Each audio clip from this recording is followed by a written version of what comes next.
हाय दोस्तों, good evening. I hope आप लोग स्वस्थ होंगे, मस्त होंगे। यूट्यूब चैनल पर शिष्याई विथ जॉब में आप लोग का हार्दिक स्वागत है, अभिनंदन है। जैसा कि आप लोग जानते ही हैं कि ये प्रैक्टिस सेट है। इसके पहले वाली वीडियो में 50 क्वेश्चन, फिर सेकंड वीडियो में 30 क्वेश्चन, और इस बार जो है 125 तक का हम कंप्लीट कराएंगे इस वीडियो में क्वेश्चन को। तो चलते हैं अपने क्वेश्चन की ओर। क्वेश्चन है 81 का क्वेश्चन है कि प्रसूता का कमरा प्रकाशमय, हवादार तथा स्वच्छ क्यों होना चाहिए। प्रसूता का कमरा प्रकाशमय, हवादार तथा स्वच्छ क्यों होना चाहिए। मन प्रसन्न रहेगा, संक्रमण होने की आशंका कम रहती है, उसे उससे वह शिशु को गर्मी नहीं लगेगी। उपयुक्त सभी। इसका आंसर क्या होगा? इसका आंसर होगा कि संक्रमण होने की आशंका कम रहती है।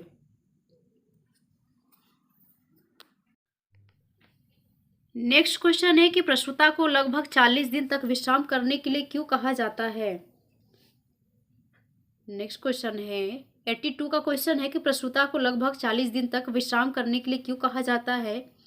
ए है कि उसको अधिक से अधिक आराम की आवश्यकता होती है। बी है कि गर्भाशय में जख्म हो जाती हैं जिससे उसे शारीरिक श्रम से दूर रहना चाहिए। सी है शरीर में लगे टाके टूटने का भय रहता है। उपयुक्त सभी। तो प्रसूता को लगभग 40 दिन का विश्राम करना चाहिए। इसमें सभी उपयुक्त सभी है, ये सभी इसके अंतर्गत आएंगे। उनको क्या है, 40 दिन तक अधिक से अधिक आराम करना चाहिए प्रसूता को। और क्या है कि उन्हें कोई शारीरिक काम या मेहनत नहीं करना चाहिए। और इसमें क्या है कि उन्हें ज़्यादा आराम करने से क्या है कि टाके पर कोई प्रभाव नहीं पड़ेगा। उपयुक्त सभी इसके अंतर्गत आएंगे। डी इसका आंसर सही है। नेक्स्ट क्वेश्चन है कि बच्चे के वस्त्र आगे या पीछे से खोलने चाहिए क्योंकि शिशु स्वयं उतार व पहन सके। पहनने व देखने में सुंदर लगते हैं। शिशु का शरीर नाजुक होता है जिससे पहनाने में आसानी रहती। उपयुक्त में से कोई नहीं। इसका आंसर सी होगा। शिशु का शरीर नाजुक होता है जिससे पहनाने में आसानी होती है, इसलिए बच्चों के जो वस्त्र होते हैं आगे से पीछे खोलने चाहिए। ऐसा वस्त्र रहे कि जो आगे से और या पीछे से भी खुल सके। इससे क्या होता है, जो नाजुक शरीर होता है, नाजुक शिशु के जो शरीर होते हैं उससे पहनाने में आसानी रहती है। इसका आंसर सी होगा। आगे क्वेश्चन है कि प्रसूता के लिए प्रसव कराने के लिए कैसे डॉक्टर का चुनाव करना चाहिए। जो कम खर्च व प्रसव करा दे, जो घर के पास हो, जो परिचित हो, जहां अच्छी सुविधाएं व प्रशिक्षित डॉक्टर हो। इसका आंसर डी होगा, जहां अच्छी सुविधाएं व प्रशिक्षित डॉक्टर हो। प्रसूता का प्रसव या डिलीवरी वहीं कराना चाहिए जहां पर अच्छे डॉक्टर हों और वहां पर अच्छी सुविधाएं मिले। तो अच्छी सुविधाओं को देखते हुए प्रशिक्षित डॉक्टर भी होने चाहिए। डी इसका आंसर सही है। आगे क्वेश्चन के अस्पताल में प्रसव कराने से क्या हानियां हैं। तो ए है नर्स की अत्यधिक व्यस्तता से ठीक से प्रसूता की देखभाल नहीं हो पाती है। बी है पैसा भी बहुत अधिक खर्च हो जाता है। सी है घर पर सदस्य के बने रहने से अच्छी देखभाल हो जाती। उपयुक्त सभी आंसर है। डी इसका आंसर सही है। आगे क्वेश्चन है कि दांतों के स्वास्थ्य के लिए गर्भकाल में कौन से पदार्थों का उपयोग करना चाहिए। दांतों के स्वास्थ्य के लिए गर्भकाल में कौन से पदार्थों का उपयोग करना चाहिए। आम का, अमरूद का, संतरा का, चीकू का। तो अमरूद का प्रयोग करना चाहिए। सी इसका आंसर सही। आगे क्वेश्चन है कि संतान उत्पत्ति ईश्वर की देन है। यह इस अंधविश्वास का उन्मूलन किया जा सकता है शिक्षा के द्वारा, व्यक्तिगत संपर्क के द्वारा, भौतिक तथ्यों की जानकारी देकर, घर घर जाकर उपदेश देकर। तो शिक्षा के द्वारा यह हम कह सकते हैं कि संतान उत्पत्ति ईश्वर की देन है। यह क्या है, अंधविश्वास का उन्मूलन है। तो कैसे पता करेंगे, शिक्षा के द्वारा पता करेंगे। क्या है ये, इसका ए आंसर सही है। 87 का ए आंसर सही। आगे क्वेश्चन है 88 का सबसे ज्यादा ध्वनियों का शोर निम्न में से किससे है। तो फौजी राइफल है, हवाई हमले के सायरन से है, लाउड स्पीकर से है, राग संगीत से है। तो सबसे ज्यादा जो ध्वनियों का शोर होता है वो फौजी राइफल से होता है। ए इसका आंसर सही है। जो तेज ध्वनि होती है सबसे ज्यादा फौजी राइफल से आवाज आती है। आगे क्वेश्चन है कि रक्तहीनता कौन से तत्व के अभाव में होती है। प्रोटीन के, कैल्शियम की, कैलोरी की, आयरन की। तो रक्तहीनता के जो अभाव पाया जाता है वो आयरन की कमी से होता है। आगे क्वेश्चन है कि शिशु के आगमन की तैयारी शुरू हो जाती है। तो कब शुरू हो जाती है शिशु के आगमन की तैयारी। शिशु के जन्म के बाद, शिशु के गर्भ में आते ही, गर्भावस्था के तीसरे माह में, गर्भावस्था के 9वें माह में। इसका आंसर सही होगा बी, गर्भ में, शिशु के गर्भ में आते ही क्या होता है कि शिशु के आगमन की तैयारी होने लगता है। बी इसका आंसर सही होगा। आगे क्वेश्चन है कि शिशु की नाल कितनी लंबी होती है। तो शिशु की नाल कितनी लंबी होती है। तो 5 से 10 है, 10 से 15 है, 15 से 20 है, 18 से 24 है। तो इसका आंसर सी सही होगा, 15 से 20 इंच। वैसे कहीं कहीं 18 से 20 इंच भी देखा जाता है अदरवाइज और राइटर के बुकों में। तो इस यहाँ पे आंसर को सी माना गया है, 15 से 20 इंच। आगे क्वेश्चन है कि गर्भ में शिशु के शरीर पर कैसा रक्षार्थ पदार्थ रहता है। पतला चिकना, मोम सदृश चिकना पदार्थ, पानी जैसा ठंडा पदार्थ, पतला कोई भी नहीं। तो सी बी इसका आंसर सही होगा, मोम सदृश चिकना पदार्थ होता है। आगे क्वेश्चन है कि शिशु का तकिया कैसा होना चाहिए। मोटा फोम का तकिया, मुलायम लंबा रुई का तकिया, पतला सरसों का आसानी से सिर को संभालने वाला तकिया, उपयुक्त तो सभी। तो शिशु के लिए सबसे ज़्यादा बेस्ट जो तकिया होता है वो सरसों का आसानी से सिर को संभालने वाला जो तकिया होता है यह बेस्ट माना जाता है। और इससे क्या होता है कि जो सर में थोड़ा सा क्या होता है कि उभरा हुआ भाग होता है वो भी सही हो जाता है। आगे क्वेश्चन है कि 94 का प्रारंभ से ही शिशु को कहाँ सुलाना चाहिए। माँ के साथ, अलग पालने में, कभी भी कहीं पर भी सुला सकते हैं, या ज़मीन पर बिस्तर लगाकर। ऑप्शन है बी कि अलग पालने में सुलाना चाहिए।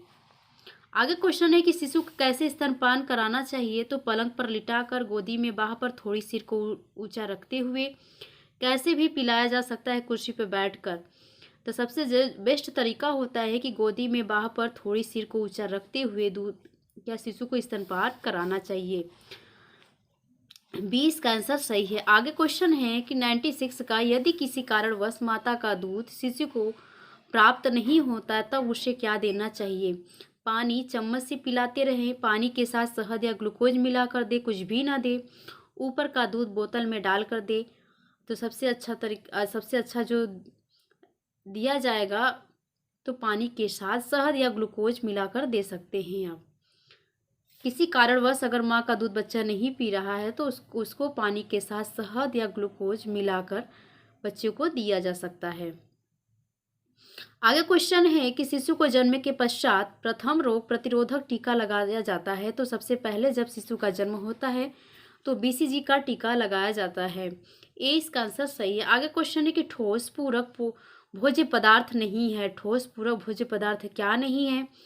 दूध नहीं है, कि मसली हुई सब्जी, मसले हुए फल और उबला हुआ अंडा। इसका आंसर होगा ठोस पूरक जो पूरक पदार्थ है, ठोस पूरक पदार्थ है। तो मसले आलू भी है, मसले फल भी है और मसली हुई सब्जी भी है, लेकिन जो दूध है यह तरल है, तरल भोज्य पदार्थ के अंतर्गत आएगा।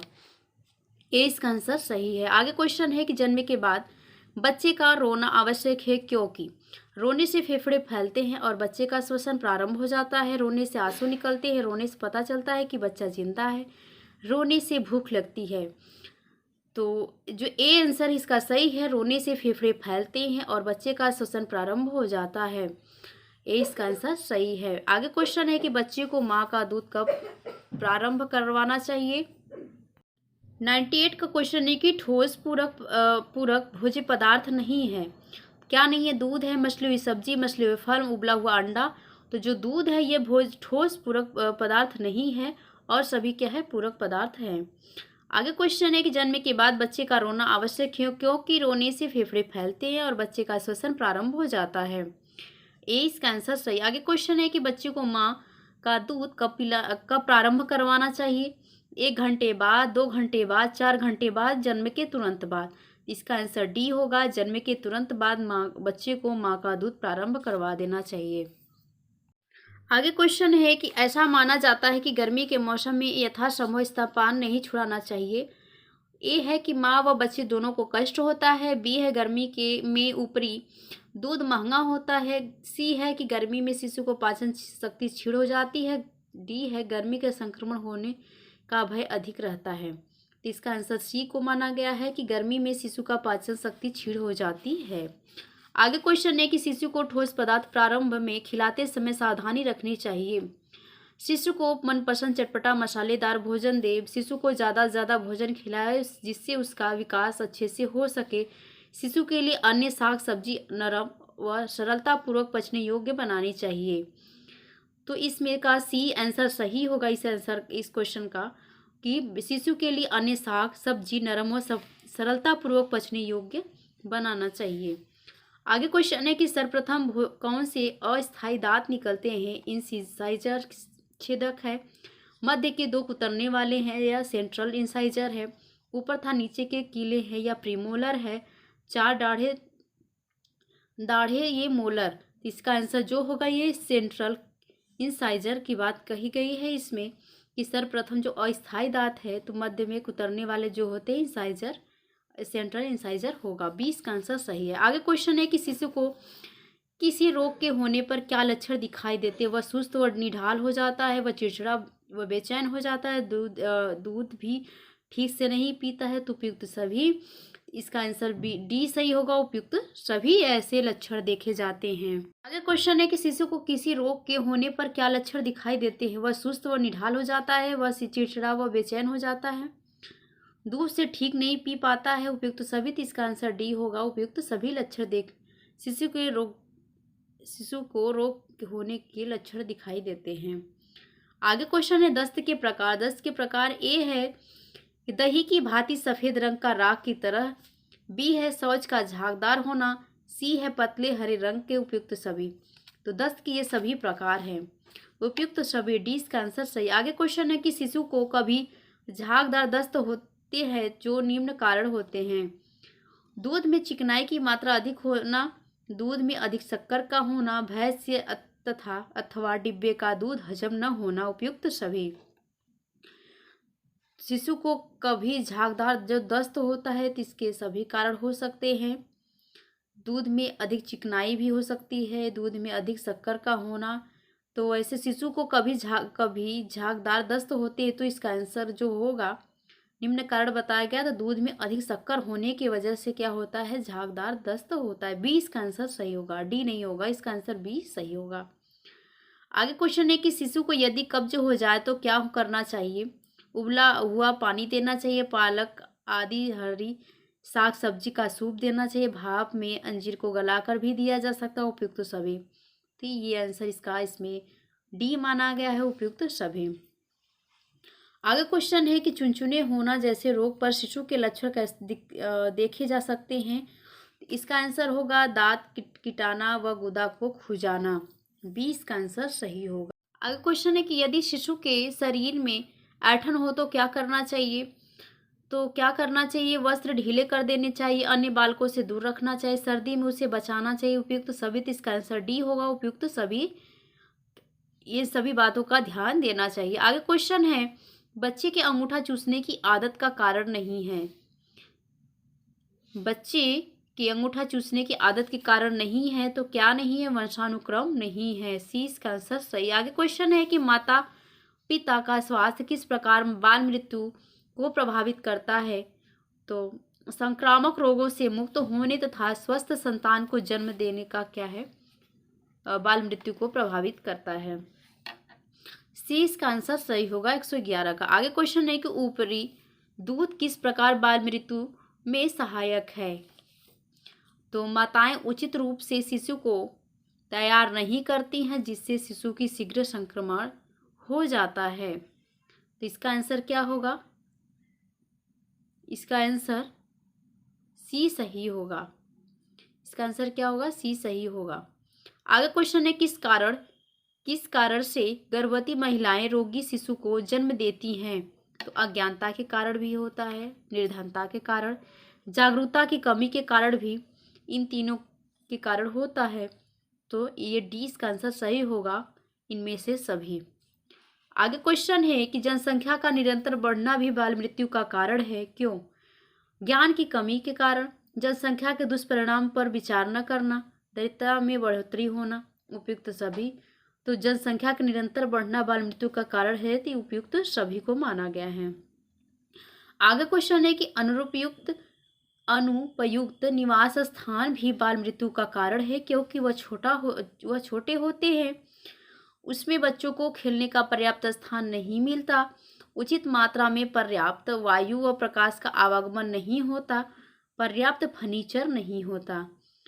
अनुपयुक्त निवास स्थान भी बाल मृत्यु का कारण है। क्योंकि उचित मात्रा में पर्याप्त वायु व प्रकाश का आवागमन नहीं होता। इसका आंसर सी सही होगा। आगे क्वेश्चन है कि स्मॉग अर्थात वायु प्रदूषण से उत्पन्न धूम कोहरा के लिए अत्यधिक महत्वपूर्ण है। तो क्या महत्वपूर्ण है? नाइट्रोजन के oxide, hydrogen, carbon dioxide, methane gas. इसका आंसर ए सही होगा, नाइट्रोजन के ऑक्साइड। आगे क्वेश्चन है कि गर्भावस्था में अरक्तता से बचने का उपाय है। तो क्या सा उपाय है? पर्याप्त मात्रा में पौष्टिक एवं संतुलन आहार ग्रहण करना। डी इसका आंसर सही है। आगे क्वेश्चन है कि स्वस्थ संतान को जन्म देने के लिए उपयुक्त आयु कैसी होनी चाहिए? तो कितना होना चाहिए? यहाँ पे बी माना गया, 18 से 20 वर्ष को बताया गया है। आगे क्वेश्चन है कि प्रसव तथा स्वास्थ्य केंद्रों पर बाल मृत्यु से संबंधित कैसी शिक्षा दी जानी चाहिए? तो गर्भकालीन स्वास्थ्य के बारे में बताना चाहिए, साधारण स्वास्थ्य होना चाहिए, इसके बारे में भी शिक्षा देनी चाहिए। शिशु पालन का भी शिक्षा देना चाहिए, सभी संबंधित शिक्षा देना चाहिए, इनमें से सभी होगा। आगे क्वेश्चन है कि नर्सों, दाइयों आदि को किस प्रकार का प्रशिक्षण दिया जाना चाहिए? तो स्वच्छता का भी, निसंक्रमण की विधियों का पूर्ण ज्ञान होना चाहिए, यदि स्थिति गंभीर हो तो तुरंत डॉक्टरी चिकित्सा प्राप्त करना चाहिए, उपयुक्त सभी। इसका आंसर डी सही होगा, उपयुक्त सभी प्रशिक्षण दिया जाना चाहिए दाई और नर्सों को। आगे क्वेश्चन है कि साधारण श्रम करने वाले वयस्क पुरुष के लिए दैनिक आवश्यकताओं में भोजन के सम्मिलित पोषक तत्व लगभग कितनी कैलोरी होनी चाहिए? तो 300 कैलोरी होनी चाहिए। आगे क्वेश्चन है कि विटामिन सी की प्राप्ति का उत्तम साधन है। तो विटामिन सी का प्राप्ति का जो साधन है वो उत्तम माना गया है, तो नींबू है। ए इसका आंसर सही। आगे क्वेश्चन है कि नवजात शिशु के लिए सर्वोत्तम आहार क्या होना चाहिए? तो माता का दूध सबसे सर्वोत्तम आहार माना गया है नवजात शिशु के लिए। डी इसका आंसर सही होगा। आगे क्वेश्चन है कि दूध पिलाने की अच्छी विधि क्या है? दूध पिलाने की अच्छी विधि क्या है? तो स्तनपान सबसे बेस्ट विधि है, इससे अच्छी विधि और कुछ नहीं है। ए इसका आंसर सही। आगे क्वेश्चन है कि वसा पाई जाती है, तो किसमें वसा पाई जाती है? चावल में तो वसा नहीं होती, चावल में तो कार्बोहाइड्रेट है, सेव में भी नहीं होता है, केले में भी नहीं हो, तो मक्खन में क्या होता है? वसा पाई जाती है। आज इस सेशन में हमने पूरा 125 क्वेश्चन कंप्लीट करा दिया है। आई होप आप लोग को वीडियो पसंद आया होगा, तो प्लीज़ वीडियो को लाइक सब्सक्राइब शेयर जरूर कीजिएगा, अपने दोस्तों तक शेयर जरूर कीजिएगा। सब मोस्ट इम्पॉर्टेंट क्वेश्चन है और इसमें जो प्रैक्टिस सेट हम लोग प्रोवाइड करते हैं, आप लोग उसे डेली उसे प्रैक्टिस करते चलिएगा। आज के लिए इतना ही। Thanks for watching.